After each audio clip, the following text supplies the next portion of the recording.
My name is Frida Karani. I'm a gender equality, diversity and social inclusion catalyst in Embu County, which means that my work is to accelerate the inclusion of gender, the young people and people living with disabilities in governance, development and decision making in Embu County. I am very impressed and at the same time very surprised with the current trend in Kenya of the Gen Z taking over the role of accountability and supervision in this country. I would want to urge the people of Kenya not to look at Gen Zs in a negative way. It simply shows that the people who are supposed to be holding our governments and the heads of governments accountable have failed in their duties. If it is, for example, the senators who are supposed to oversight governors, most senators are not doing their jobs. They are actually in those positions and they are pushing their own agenda. So the Gen Z has taken over the role of oversight in this country and they are doing it very well. So I want to propose as a youth inclusion specialist that the Gen Z should not be called opposition.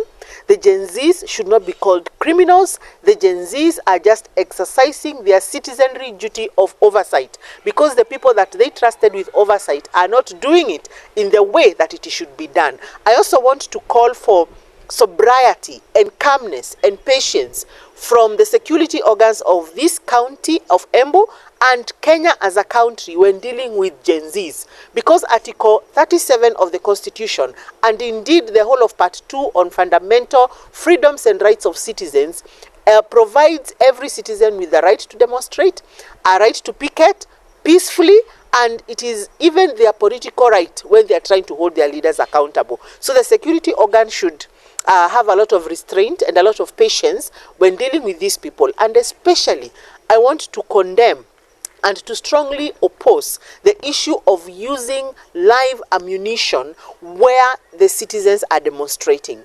When there are demonstrations, even the policeman, even the security man is a human being. They might not be in the right state of mind to use a live ammunition, whether they are shooting in the air or shooting randomly. So I want to call for lesser and in fact no use of live ammunition where the young people and peaceful protesters are doing mandamano.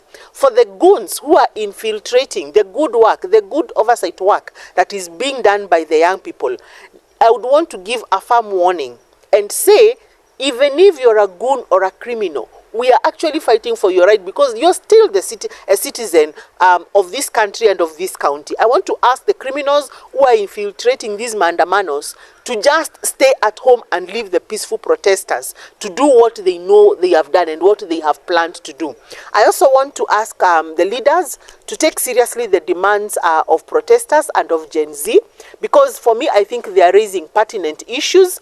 Like in Embu County, we've heard of issues being raised about a dump site somewhere and a cemetery somewhere, and there being zero accountability for funds that have been used. I want to ask our governor and his leadership, our senator, our MPs and our MCAs and woman rep to listen to what the Gen Zs of Embu County are saying. Because if they don't listen to them now when they are speaking, then these Gen Zs, these young people, we will speak the language that we think you understand, because you don't seem to understand the professional and the formal language that we are using. I also want to ask the leaders, even if you're still lacking in the shadows of having voted yes, the Gen Zs still appreciate you're their leader.